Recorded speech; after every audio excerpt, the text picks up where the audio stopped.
Hey yo, what is good with you? It is your boy Travis Kinley coming back to you with another one. I just came out of orientation and I am a little bit all over the place. Not really. It's just I don't even feel like it's a lot to take in. It's just a lot you do in one day. And at the end of the day, you feel like your brain's trying to process what is important and what is really not important. What what do you need to hold on to and what can your brain say I'm done with, right? What information can your brain say, okay, we're done with that. It's over. It's a lot to do. Whereas a lot of companies might fit an orientation phase, an orientation kind of stage into 2 or 3 days. It's like Landstar, you slam it all into one day. They say it's a 2 day orientation, but my understanding is that tomorrow we're focusing on the load board and booking loads and everything. So your real orientation, where you're signing paperwork and getting your direct deposit set up and all of that jazz, is on the first day. They giving you your ELD. You doing all of that. That's on the first day. That is not what I'm saying. So you're really jam packing 2 or 3 days worth of stuff all in one day. So I'm finally back at the hotel. I done put my shorts on, so I'm really relaxed now. I've been wearing jeans all day. I usually wear shorts when I drive, man. Even if it's wintertime, I wear shorts. I'll put sweats on when I get out the truck, but so I done put my shorts on. I got my feet kicked up on the bed, and it's just a lot to take in. I'm kind of just taking it all in, going through all the paperwork, figuring out what do you need, what are you done with. Just like my brain's trying to do. What do you need? What are you done with? I'm looking at all this paperwork and all this stuff they gave to me. What do you need? What are you done with? So I can move on and play on the load board. Not play, but look around the load board. Um, Three things you may not like about Landstar. One of them I knew already. Two of them I learned today. Okay? The first one I did not know. First thing you may not like about Landstar is we are not allowed to use on-duty yard move. Right? That is one thing you may not like about Landstar. Now, Hippie actually called me when I was on the way back to the hotel, and I called him back because I missed the call at first because I was trying to, I'm still getting used to driving the manual, so I can't just pick up my phone when it rings. Like I got to, I got to be good to go when I pick up my phone now. You know what I'm saying?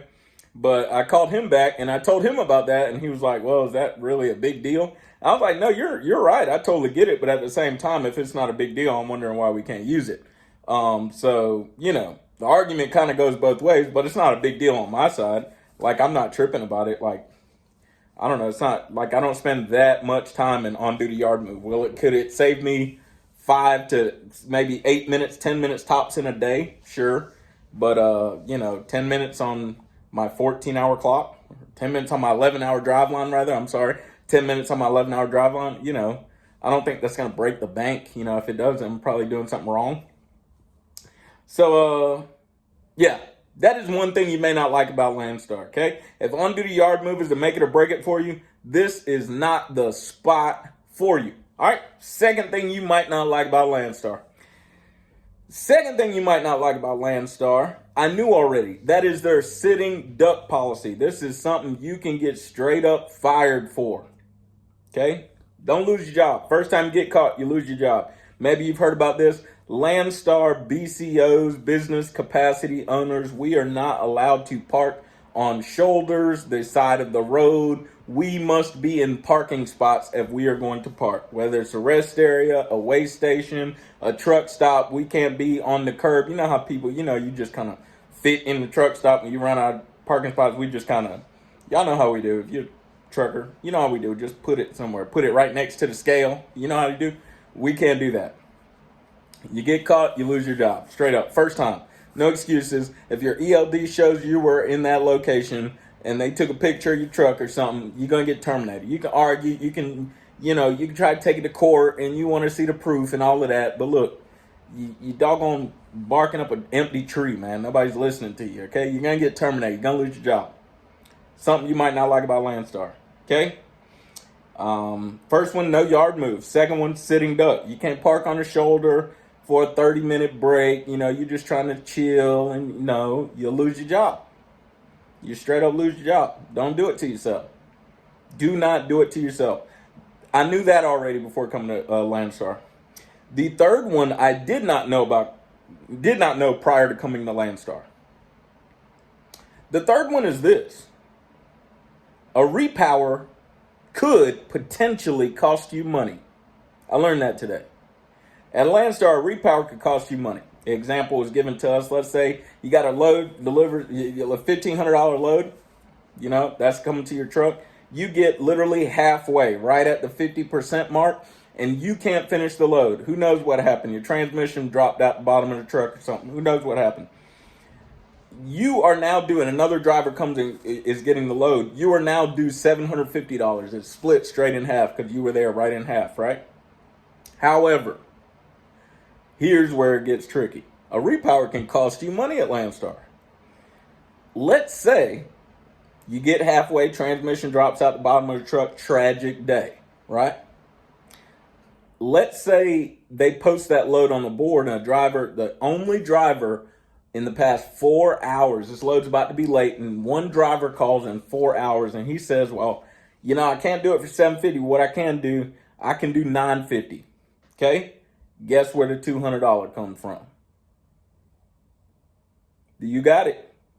Your pocket. $200 comes from your pocket. Now you made $550. This is what was told to me today. Okay? If that driver wants $1,400 for the load, and that's the only driver Landstar can find, you're coming out of pocket. You coming out of pocket. I thought that was interesting. At the same time, that's business, though. I mean, let me tell you something. I'm just going to keep it real with you. If you're the type that doesn't think that's fair, Landstar is probably not for you. Being an owner-op, I don't really know if it's for you. If you're the type that feels like somebody else should pay for that repower, this may not be for you. Being an owner-op probably is not for you. Maybe at a different carrier you'll be okay, but definitely running with Landstar or even having your own authority, it's probably not for you, man. It's probably not for you. And I'm not even specifically talking about this branch on the tree. I'm just speaking in general. Like, if you feel like I shouldn't be responsible for something, then this is not the ball game you want to play, because this is a ball game of responsibility. Those are 3 things you might not like about Landstar. Maybe you don't want to come out to Landstar. Maybe you say, you know what, let me look at F2F or Mercer or Great White or one of these other spots. Let me look somewhere else, because if you don't like those things, this is definitely not the spot for you. They are not bringing back yard move because you showed up today. All right? I got 113 things to do today. I have so many videos I wanted to make, but I figured this one will be today's video. That's my biggest takeaway from orientation. Culture here is great. People, the staff, the in-house people seem extremely joyful for a Monday morning. That was one thing I thought. Bright and early on a Monday morning, everybody seemed like they really liked their job. They was happy to see each other after the weekend. Everything's cool. My instructor today, he's a pretty chill guy. I'm excited. I have access to the load board right now. I've been checking that out. I'm excited. I don't have my power cable for my mobile hotspot, but it is what it is. Mexican restaurant right up the street within walking distance, like I don't know, a 1/10 of a mile, if not that, and it was delicious. Might go back again tonight. Quesadilla Texana. Need to practice my Duolingo later. Shout out to Heathens and his wife. But yeah, I'm about to get out of here, y'all. Listen, I will definitely be checking in. So much to talk about, man. Talking about the truck, driving the truck. So much to talk about, but I'm checking out for now. You already know the motto is work hard, play hard, sleep hard. Find you somebody to love. Don't forget, it's not about what you believe. It's all about why you believe it. Live free.